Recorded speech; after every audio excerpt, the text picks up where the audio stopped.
It's the age-old question. Can you wash a dirty car with rinseless wash? Of course you can. Hi, I'm Ivan. I'm Nick. This is DIY Detail. Today we're gonna wash this unloved Nissan Leaf. It's the family hauler. It's the one that does the groceries. It's the ones that takes the kids to school, etc., etc. It's not the one that gets cleaned on a weekly basis. Do you need to have a clean car on the outside? No. Is it nice, whether you're a car person or maybe just a mom living life, to have a clean car? Yes. Yes, it So is. whether they're gonna appreciate it in the way that we do, I don't know, Ivan. No, but I'm sure they will appreciate it. They will appreciate it, everyone does. And so Right. talk about what we're looking at here and what the approach is. We have a car that hasn't been washed in months, and probably the last time it was washed was driven through a car wash to do so. We're going to clean it. We're going to do our best to make it nice, clean, shiny. We're probably going to end up polishing and doing something to the paint to protect it. But for now, we just want to get it clean, and that we're going to do with rinseless wash. For the wheels, we are going to use our friend All Clean. And while Ivan's doing that, I'm just dispersing the rinseless wash on the surface, right? There's nothing fancy about this process. No, we just need to get the whole surface covered. People hear rinseless and they're assuming no hose. They're thinking hoseless. Yeah, it's rinseless. 2 words, not one. This vehicle we know hasn't been washed in a long time. That means we are going to be rinsing it off. If you've seen us do a foam video before, and if you haven't, you may not be subscribed, so I suggest you subscribe. But our foam videos, we always do foam, rinse, foam, which means we apply the chemical, what Nick is doing now, we let it dwell, we let it chew and eat that dirt, and especially the grit off the surface. Once the grit is off the surface, then it's safe to do a contact wash. This vehicle was arguably very gritty. So People may have this perception they can't really see the solution. It looks like water on the surface. Surely it's not doing anything. it's doing a lot. I mean, you've got soap there. That's what people are gonna think. Okay, I got the suds. That looks like it's gonna clean. Rinseless, I can't see. Right. If I can't see it, is it real? It's real, it's there, it's doing what it needs to do. Now, Nick, one other thing, this vehicle, let's just say the door jambs could use a bit of help. We will help them. Ivan's doing the door jams. What a great detailer he is. Let's just talk about what All Clean is doing on these tires. A lot of browning is coming off here. We haven't even scrubbed yet. Obviously, agitation is a huge part of detailing, but when we're getting this coming off the tires with just the chemical application, it tells me a couple things. One, they were very dirty, and 2, our chemicals really work. Ivan, what's happening here? Well, like you mentioned, the All Clean is doing its job. Now, the reason we prefer sudsing on the wheels, especially very dirty wheels, is every time a bubble bursts, it's actually reapplying solution to the surface. So every time a bubble of All Clean bursts, we're putting new All Clean, new All Clean, new All Clean. So that scrubbing bubbles commercial was actually not just marketing. It's doing some of the agitation for us in its own way. Yeah. All right. Next, we want to talk about the rinse process, right? It's foam, rinse, foam, chemical, rinse, chemical. You sandwich the rinse in between 2 products. Correct.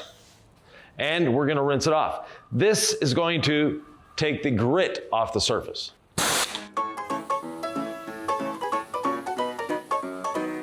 Now, one thing I am going to do is I'm going to agitate the door jambs, but I'm going to do it a slightly different way. I'm going to use the pressure washer to agitate, but inside.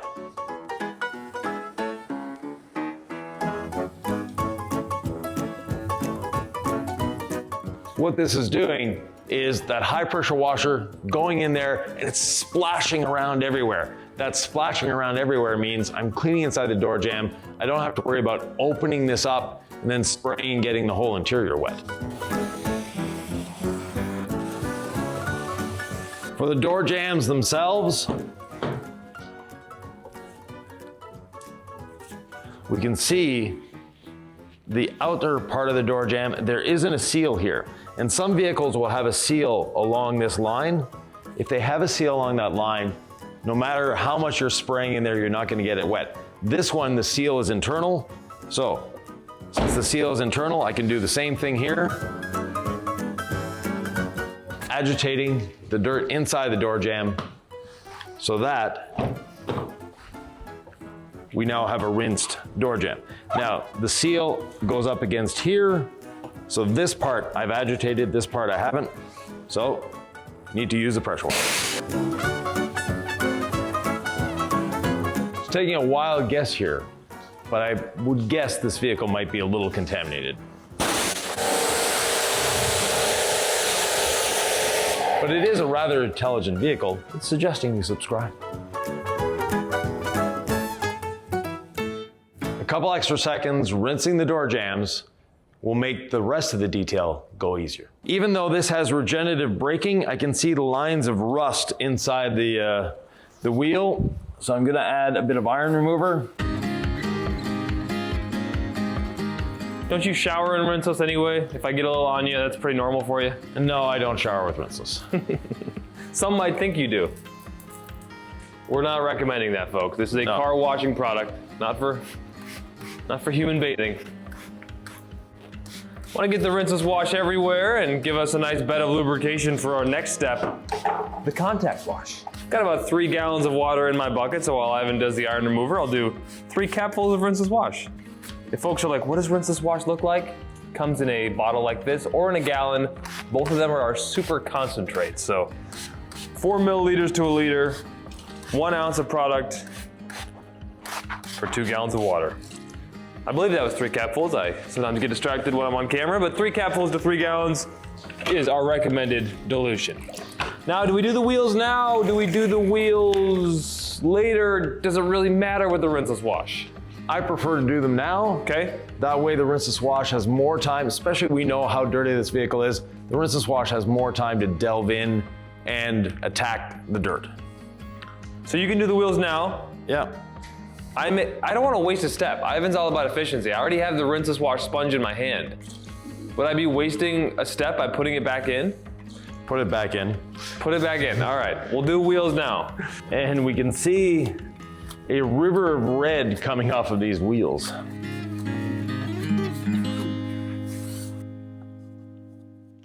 Now in my wash bucket, I just happen to have incredible suds.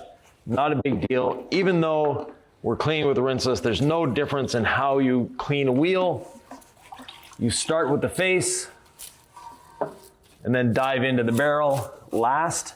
The reason we want to do the barrel last and the face first, if I'm bringing any dirt out of that barrel onto the face, now it's just gonna rinse away because I've already cleaned the face. But if I had done the barrel first, then do the face, any grit that I might take out of the barrel, I'm unfortunately gonna be putting back or scrubbing into the face.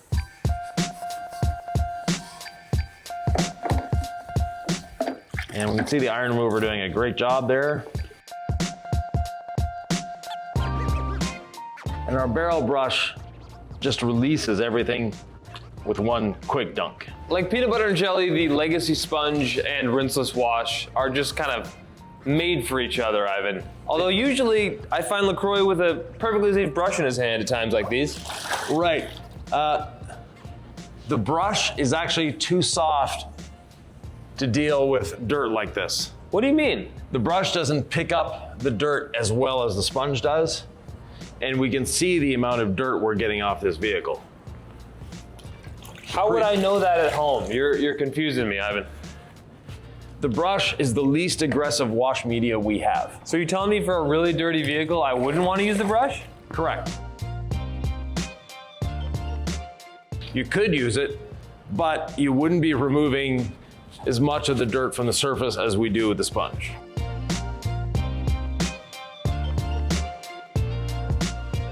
As I'm doing this, I'm seeing literally a river of red coming out of these wheels.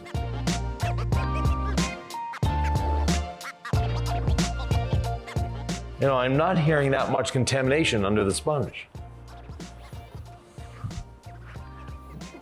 Much less than I thought it would be.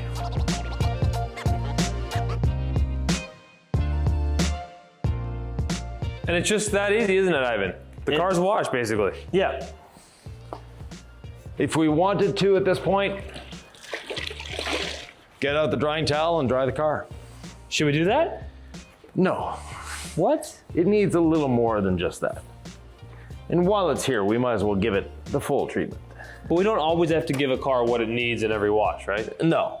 I mean, I say that actually very seriously. Like, you don't have to do everything to be satisfied and to have a good result. You could wash this, know it needs decontamination, dry it, and get to it some other time. We're not locking this in forever. No, exactly. And it makes the whole process a little bit less intimidating for folks out there who may want to do it all every time. Yeah, no, you don't need to do it all every time, but people don't bring their vehicles to wash just to do a little job. This one needs a little more. And speaking of needing a little more, this is what came from under the splitter at the back. So even though this car doesn't put out any exhaust, it's picking up a lot of stuff off the road from other cars. But the sponge cleans out perfectly, easily, simply every time. Now that it's been washed, we need to decontaminate. And the decontamination is as simple as the quad fold decontamination towel. And today we're going to be adding some iron remover to it. Regenerative braking, most of the time, but you saw what came out of the wheels. There's probably a bit of it on the paint as well. You like to start on the roof or the hood? It's up to you. Really makes no difference with the decontamination as long as you're getting everywhere. It's a little scratchy. Decontamination is an extremely important part of vehicle maintenance.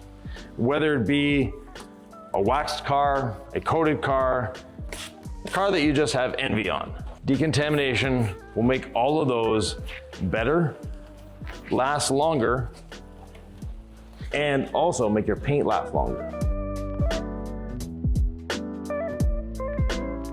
And one of the things with the quad fold towel is if you accidentally apply pressure, it's going to release liquid, releasing lubrication. In this case, the lubrication, the rinseless wash. After you've done 4 sections, dunk it, fold it, move on to the next 4 sections. 1 spray on the towel, 1 on the panel, match them up. Never apply pressure to your decontamination towel. It's not going to make the job better for you.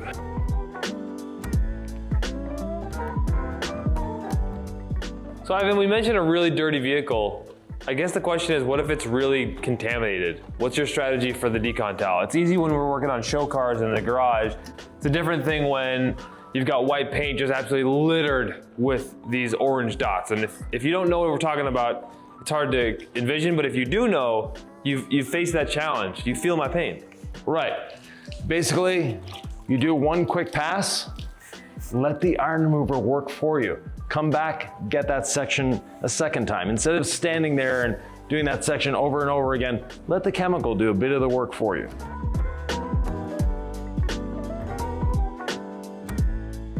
Most of the vehicles that come in this shop, I've had experience with. I've cleaned, I've driven, whatever. This is one vehicle that I've had 0 experience with. I've never interacted with a Nissan Leaf before.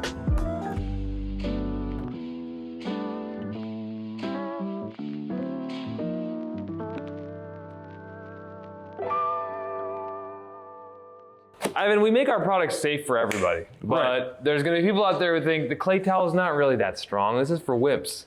Like, I need a clay bar. What do you say to those folks? Very rarely do you actually need a clay bar. We haven't used a clay bar in this shop on any vehicle. And yet we get them decontaminated, we get them clean, we get them looking the way they need to be. The customers are somehow always smiling and happy. Yep. It's funny how that works. I like to have a clay bar just in case. We've also shown the razor blade method to remove overspray. There's ways to do it in a pinch, you know, in the 2% of jobs that need something a little more aggressive, but like as you said, this does the job, Ivan. Right, and with heavy, heavy contamination, a razor blade is actually much safer than a clay bar. I like to have a clay bar in the kit just in case. Just for the like, if I need a sledgehammer or bazooka, I know I'll have to polish afterwards, but I may just need that tool. But this is an every job tool for me. You know, the decontamination towel is safe on ceramic coatings, it's safe on all paint.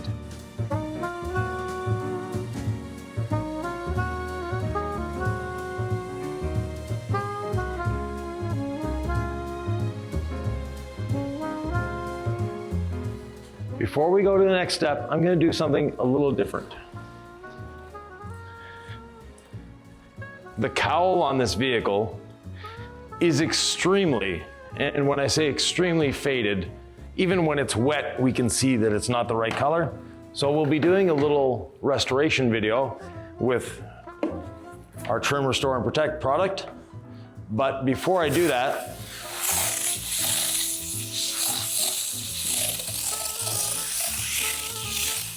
I want to clean the cowl with All Clean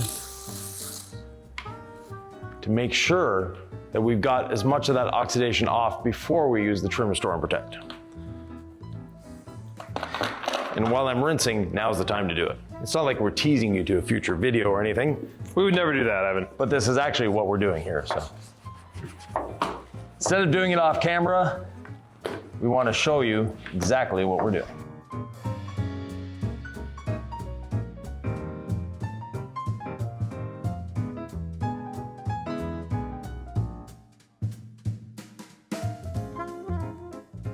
So I'm using a brush to agitate. Why not just use a microfiber towel? You could use that as well. The brush allows me a little more reach into areas that I couldn't get into with a microfiber towel. Okay, so there's a utility to it? Yeah. And the brush gets into the pores of the plastic a little better. So, and we can see the browning coming off of this plastic into those suds. Proper prep makes the job go much better, and we'll get a much better result in the end. The goal isn't just to cover the oxidation, the goal is to remove the oxidation. That's what we're doing with the All Clean diluted 15:1. You don't have to use it in a foamer like I did, it just helps a little bit. So there, I'll rinse that off and we can go to the next decontamination step. Now that I've rinsed it off, the cowl is actually looking really good. We'll see once we're dry, but that's taken off a lot of that oxidation already. So the Trim, Restore, Protect product needs to do a little less work. Next step in the process, water spot remover. Why do we need water spot remover, Nick? To decontaminate the paint. It's a mineral cleanse, Evan. And if we don't have that, what do we have? You have embedded minerals all over the paint if you don't do this. And we don't want that. No. Spraying the water spot remover on the surface is good. Agitating the water spot remover on the surface is better. What are we using here, Nick? Well, we're using a towel to dampen in our Rinseless wash bucket. And we're just using the agitation to make sure that we get the water spot remover into every pore of every surface. We're doing a deep clean here. Right. Ivan, I've always been one to say if you're just gonna spray on and rinse off, it's gonna be okay. But if you agitate it in, it's gonna be better. Are you even remotely endorsing the spray and rinse, or is the agitation like a true part of this process? It's a true part. Take a minute or two to do the agitation. It's not long. It's not costing you anything more, and you're gonna do a much better job. Now, it's like if you went to Dairy Queen and they served you ice cream in your hand. It's much better when they give it to you in a cone. You could eat it out of your hand, but it's not as fun. So this is a 6-year-old car at this point. Probably hasn't been decontaminated in those 6 years. It's a Nebraska native, meaning that it does drive through salt. It does drive through snow. So it will have minerals on the surface. And it sits outside 24/7. Unfortunately, there's a classification of this type of vehicle, the mommy car. It doesn't matter what it looks like on the outside. As long as the inside's clean and it runs safely, I think that's for most people, but Right. I'm generalizing. But the mommy car is unfortunately the one that doesn't receive the love and the maintenance that the other fun car has. We know this family. This is definitely a classic mommy car because the other car is meticulously well maintained. Well, because mom's doing the important stuff, taking care of the kid, and like, Yep. the car, it's hard to keep up on this if you're a full-time mom. Is it hard to keep up on your vehicle though, Ivan? I mean, we do promote detailing education here. Right. We should encourage people on how easy it is. It is very easy. It's something that's quick. It's not difficult to do. Doesn't take a lot of products, doesn't take a lot of tools. Yes, we used a pressure washer. You don't need a pressure washer. A garden hose will do the job. Nick, we have water spot remover agitated everywhere over the vehicle. Time to rinse and dry and call it a day. Yeah, now, with this towel, we don't put it back in our wash bucket. There's lactic acid in here, because that's what we've picked up off the surface, because we have picked up a bit of the water spot remover. Rinse it out in clear water, and then you can launder it with the other towels.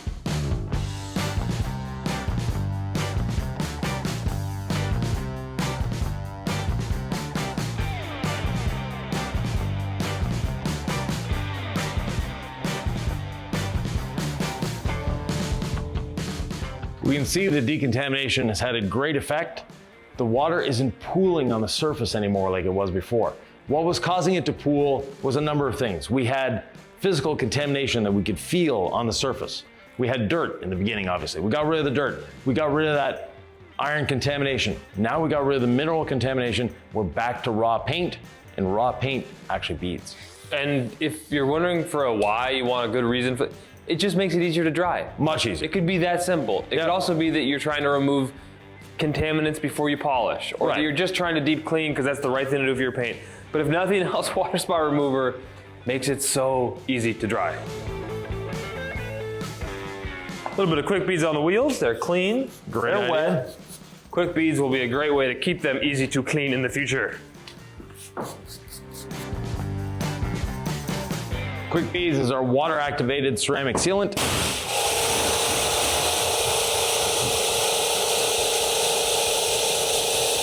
Spray it on, spread it with a pressure washer or a garden hose, and watch the beads appear.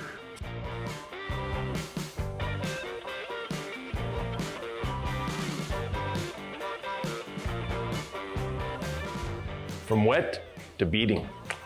Before drying the car, especially if you're working in a shop, take a few minutes to clean up the shop, put the wash things away while Mother Nature is doing a bit of the drying for you. Ready to dry, Nick? Oh, I was born ready. Off we go. Drying blanket to the rescue.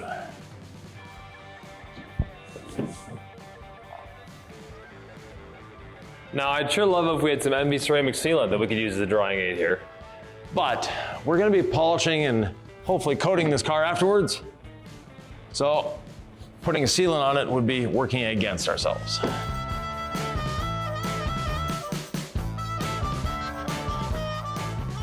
Nick, now that we've washed and dried this car, it's actually looking really good. The paint is actually in relatively good shape. Not scratched up too much. There's the odd door ding, there's the odd little scratch here and there, but in general, it's in really good shape. It doesn't get washed that much, Ivan. If folks are wondering, how do I wash a car with soap? Where can they find that kind of video? They would find it, I think, right up here.